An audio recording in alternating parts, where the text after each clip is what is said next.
عباده الذین اصطفى اما بعد فاعوذ باللہ من الشیطان الرجیم بسم اللہ الرحمن الرحیم۔ سامع ذوالقار پسرا درس حدیث سماعت کر رہے ہیں اور آج ہماری کتاب ریاض الصالحین سے حدیث نمبر جو ہے وہ 650 ہے۔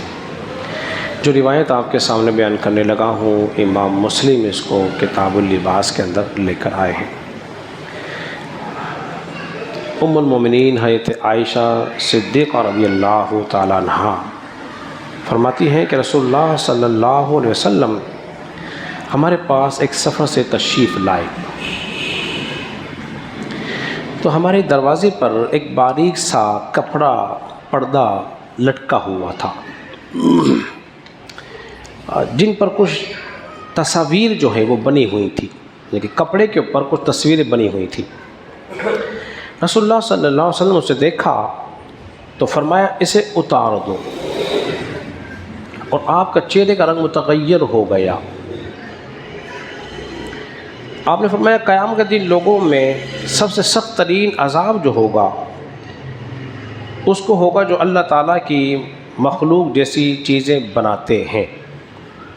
حضرات محترم ذرا غور کیجئے کہ نبی پاک علیہ الصلوۃ والسلام جب گھر میں تشریف لائے دروازے پر ایک ایسا کپڑا دیکھا جس پہ تصویریں بنی ہوئی تھی تو حضور نے اس کو ناپسند کیا اور آپ کے چہرے کا رنگ متغیر ہو گیا۔ آپ نے اس کپڑے کو کھینچ کر اتار دیا اور فرمایا کہ سب سے زیادہ عذاب جو ہوگا وہ تصویر بنانے والے کو ہوگا، جیسے اللہ نے جو چیز تخلیق کی ہے اس کی ہی تصویر بنا دی جائے۔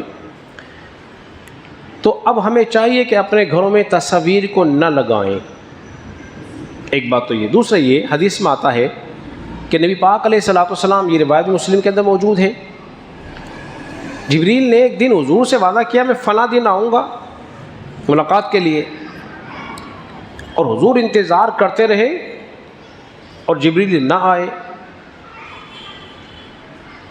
کیا دیکھا کہ آپ کے گھر کے اندر ایک کتے کا جو بچہ ہے وہ بیٹھا ہوا ہے۔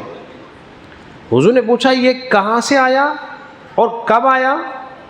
ام المومنین عائشہ صدیقہ رضی اللہ تعالیٰ عنہا نے عرض کیا رسول اللہ صلی اللہ علیہ وسلم میں نہیں جانتی، آپ نے اسے بھگا دیا۔ جب وہ چلا گیا وہ جانور تو جبریل آئے اور حضور علیہ الصلوۃ والسلام نے فرمایا جبریل میں تو تمہارا انتظار کر رہا تھا اور تم نے مجھ سے وعدہ کیا تھا۔ تو جبریل کہنے لگے یا رسول اللہ صلی اللہ علیہ وسلم جس گھر میں جانور کتا ہو اس گھر میں آتا نہیں ہوں، یا جس گھر میں تصویر ہو اس گھر کے اندر میں نہیں آتا۔ تو معلوم یہ ہوا جس گھر میں تصاویر ہوتی ہیں وہاں رحمت کے فرشتے نازل نہیں ہوتے۔ بعض لوگ جو ہیں اپنے گھروں میں جانوروں کو پالتے ہیں، لیکن بکری پالنا نفع بخش بلکہ برکت ہے، لیکن کوئی ایک شخص نے کتا پال لیا تو کتے کا فائدہ تو ہوگا کہ بطور حفاظت کے اس کو رکھا جائے۔ اب چونکہ ہمارے یہاں بطور حفاظت کے نہیں ہوتا، بطور فیشن کے ہوتا ہے، تو اب وہ جس گھر میں یہ ہوگا اس گھر میں فرشتے بولیے نہیں آتے، تو ہمیں اس سے کیا چاہیے؟ بولیے بچنا چاہیے۔ اب جو کہا گیا ہے کہ سب سے زیادہ عذاب اس مصور کو ہوگا جو تصویر بنانے والا ہے، اس تصویر بنانے سے مراد کیا ہے اس بات کو بھی سمجھ لینا بے حد ضروری ہے۔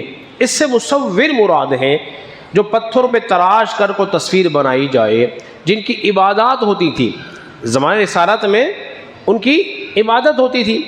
اسی لیے فتح الباری میں لکھا علماء نے ایک مسئلہ کہ جس نے تصویر اس نیت سے بنائی کہ اس کی عبادت کی جائے تو وہ شخص بھی کافر، بنانے والا بھی کافر۔ اب چونکہ ہمارے ہاں وہ مسئلہ بولی اب نہیں ہے، اب رہے گی فوٹوگرافی، جس طرح علماء کی تصویریں کھینچ لیتے ہیں یا عام طور پہ ہم تصویر اپلوڈ کر دیتے ہیں، تو یہ تصویر جو ہے یہ تصویر نہیں، یہ اس کا عکس ہے، یہ عکس ہے۔ اب چونکہ جو عکس ہے وہ جائز ہے، جو تصویر ہے جس کو مصور بنائے تو وہ تصویر جائز نہیں ہے۔ اسی طرح علماء نے لکھا جیسے کہ درخت، پہاڑ، پتھروں کی تصویر اگر بنائی جائے تو اس میں کوئی حرج بولیے نہیں ہے۔ اللہ رب العزت کی بارگاہ میں دعا کریں کہ اللہ تبارک و تعالی ہم سب کو سمجھنے اور عمل پیرا ہونے کی توفیق عطا فرمائے۔